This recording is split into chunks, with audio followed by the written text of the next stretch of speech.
Sa chaîne qui s'intitule Trace est déjà suivie par près de 500 abonnés. Il va nous partager son expérience et sa vision de la randonnée en toute simplicité. Bonjour Sylvain. Bonjour à toi. Et merci du petit clin d'œil à la Bretagne. Et en plus, tu tombes bien aujourd'hui, il pleut. Donc voilà, ça déroge pas à la règle. Hein. C'était un hasard, on n'a pas fait exprès. En même temps, ouais, t'as beaucoup de chance de tomber sur un jour où il pleut. Donc là-dessus, je peux pas te dire que tu dis des métiers. Donc parfait. Bon alors, comment tu vas ? Tu es qui ? Et est-ce que tu peux nous présenter ta chaîne ? Moi, c'est Sylvain. J'ai 39 ans. Je suis breton, donc comme tu l'as indiqué. Ma chaîne s'intitule Trace, où je présente des vidéos sur la marche en général, soit des balades, soit des sorties rando bivouac. Je présente aussi des vidéos orientées matériel, retour d'expérience sur ce que je peux utiliser comme chaussures, vestes, etc. Et voilà, j'essaie de partager un maximum cette expérience. Je suis débutant en rando, donc voilà, il peut y avoir des erreurs ci et là, mais on essaye de toute façon de proposer un contenu qui soit sympathique pour la personne qui visionne. Et puis voilà quoi, partager l'expérience de petits randonneurs bretons. Alors je vois sur la bio de ta chaîne, j'ai regardé, c'est inscrit « Lève-toi et marche ». Alors je suppose qu'il y a une signification particulière à ça ? C'est mon petit gimmick de fin de vidéo en général, parce que j'ai envie d'inviter les gens à se lever le plus possible de leur canapé, de leur bureau, on s'installe de plus en plus dans notre sédentarité de nos jours. Et voilà, j'invite les gens à se lever et d'aller marcher parce que ça fait vraiment du bien, que ce soit en termes moral ou physique. On y reviendra peut-être tout à l'heure, mais ouais, c'est important, je pense, de se bouger de nos jours dans nos vies sédentaires. Et voilà, c'est un peu l'idée de ma chaîne, essayer de motiver les gens à se lever et à marcher. Voilà. Alors toi, tu as dit que tu randonnais depuis pas très très longtemps en fait, et il y a quelque chose en particulier qui t'a poussé à le faire ? En fait, au départ, c'est surtout la marche qui m'a poussé à la rando plus que l'inverse. Voilà. Comme je le dis, j'étais assez sédentaire, je bougeais pas, je faisais 15 kilos de plus et j'ai eu besoin à un moment donné dans ma vie de bouger, de sortir un peu de chez moi. Fallait que je bouge, fallait que je sorte. Bon les gars, aujourd'hui c'est randonnée. Ça fait déjà 300-400 mètres que je marche, je suis déjà cuit. Et donc j'ai beaucoup marché et puis au fur et à mesure je me suis mis des projets en tête, faire de plus en plus de distance. Puis je me suis intéressé à la rando, j'ai regardé justement des chaînes comme la tienne, etc. qui m'ont motivé à faire de la rando avec des bivouacs. Et j'aimais beaucoup l'idée en fait de me dire aujourd'hui j'ai fait 30 km, je me suis posé ici, le lendemain je repars et voilà, c'est surtout ça qui m'a attiré à la rando. Mais au départ c'est la marche qui était le moteur de tout ça. Tu m'as dit un jour, la marche, c'est une expérience de vie. Ça veut dire quoi pour toi ?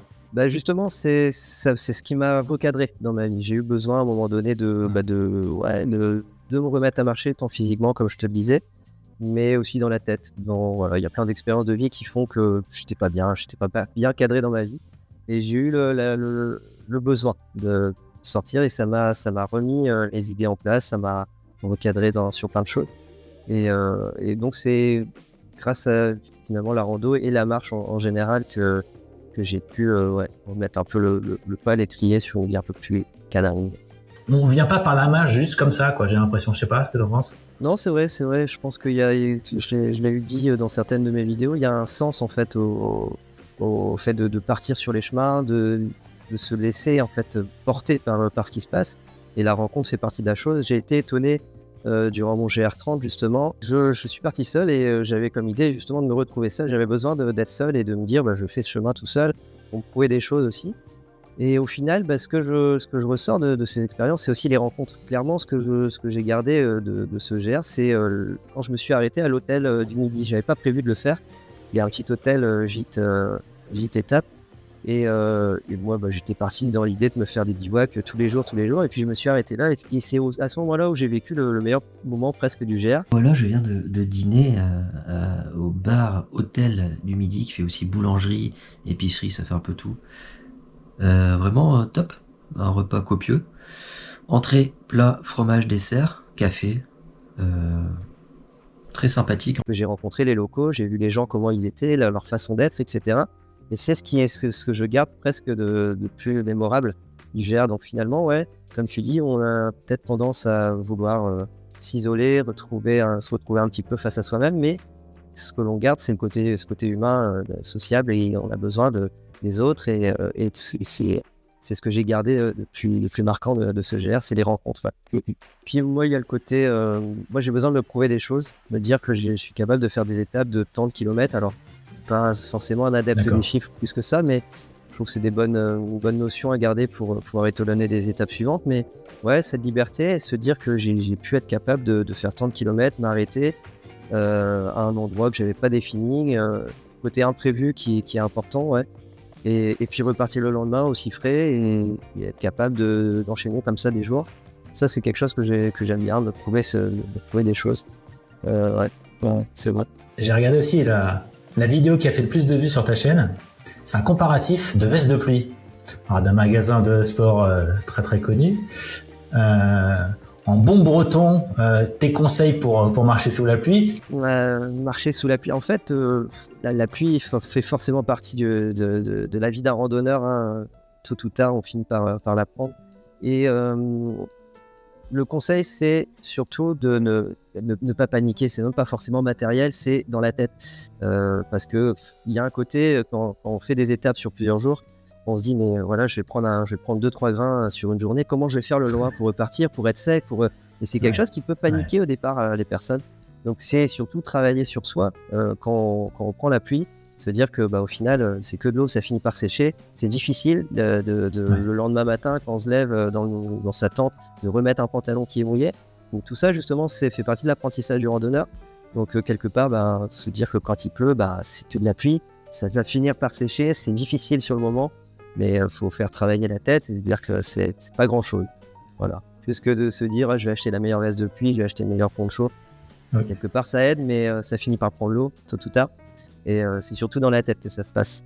Savoir relativiser la pluie. En parlant de conseils, si tu avais un conseil à donner, alors pas forcément sur la pluie, mais un conseil à donner sur un randonneur débutant? Non, au niveau matériel, moi, une option que j'ai prise sur le GR30 qui m'a été conseillée par un collègue de travail d'ailleurs. Je n'avais pas pensé le faire, et au final, ça a été super intéressant à faire, c'est d'avoir 2 paires de semelles.